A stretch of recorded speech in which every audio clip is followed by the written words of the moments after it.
welcome to another video with Happy Histories with Michael and Christian. And I brought you here to one of the loveliest royal parks in the city. This is, of course, Kensington Gardens. And actually, Kensington Gardens used to be a part of Hyde Park, which is just over just a little bit down there. But Kensington Gardens is actually enclosed and it's locked at night, whereas Hyde Park, it's enclosed but it's not locked at night. And when I used to be a tour guide, I'd often pose the question, why is it that Kensington Gardens is closed at night? And the reason is because it's enchanted. This is an enchanted garden, and I'm going to show you some magical things in this garden as we go through the day. What I brought you here to see are these two gravestones. Okay, now I have to explain that. In these gardens, at the turn of the century, in the early 1900s, late 1800s, there was a very famous writer who lived just outside. He was a very small man, J.M. Barrie, and he had a huge St. Bernard dog, and he used to take the dog for walks here. And there he met into the Llewellyn Davies children. He met these 5 kids, and they just clicked. And daily he would meet up with them here, and he used to tell them stories. And these stories, of course, turned into the long Peter Pan saga.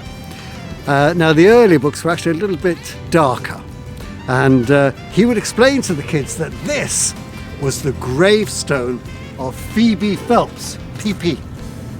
And this is the gravestone of William Stephen Martin.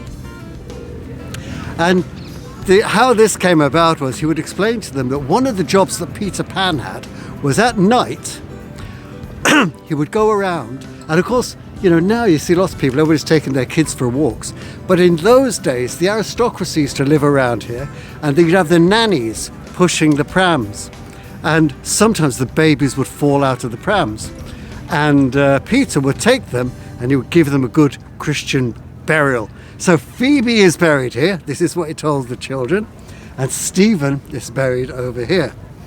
And of course, these stories, he took it onto stage, and they're in films and so forth, and they have made an absolute fortune. Okay, the truth be known, these are actually parish markers, and this is for the parish of Paddington, and this is for the parish of St.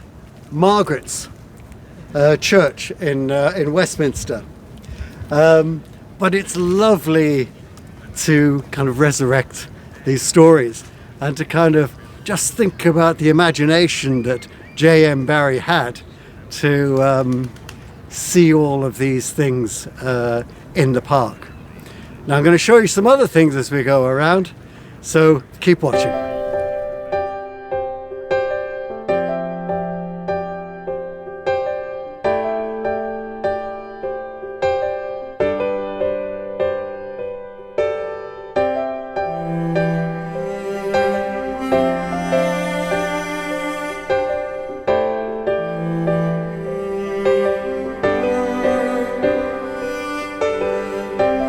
Okay, we are still in Kensington Gardens, and we're at the westernmost part of the gardens. Just over here we've got all of the various embassies and so forth, and here we have the palace itself.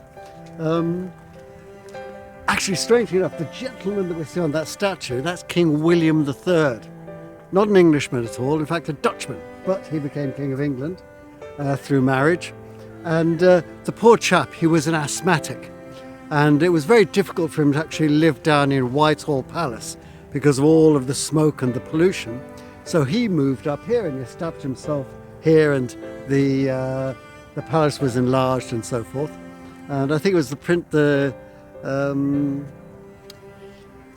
Prince Philip. He said, "This is the palace where we put all the mad aunts." But the strange thing is, of course, now it's the residence of Prince William and his dearly beloved Kate Middleton. Now, the reason that I particularly love this statue is because this was the inspiration for Captain Hook in the Peter Pan stories. This is the story that's told.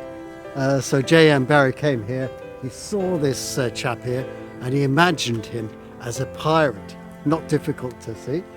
And there's another story as well, that Johnny Depp, when he was making the film Pirates of the Caribbean, you know, he was around in London, and he saw this, and he modelled Captain Jack Sparrow on this chap here. And so that was Pirates of the Caribbean 1. And there was a child, actually, a lovely story. A child in the East End of London saw Captain Jack Sparrow, and he says, oh, he's just the man I need. And he wrote to Captain Jack, and he said, look, I'm being tormented by this terrible teacher. Would you ever come down and sort him out for us? Now, you know, most people, they get this sort of mail and so forth, and they just throw it in the bin. But Captain Jack, he actually turned up at the school, and he was very theatrically, you know, gave the teacher a telling off, and of course the kids loved it. And you know, I love stories like this. So there we have, you know, King William, and now of course it is the home of Prince William. Lovely park, lovely gardens, you must come down and visit.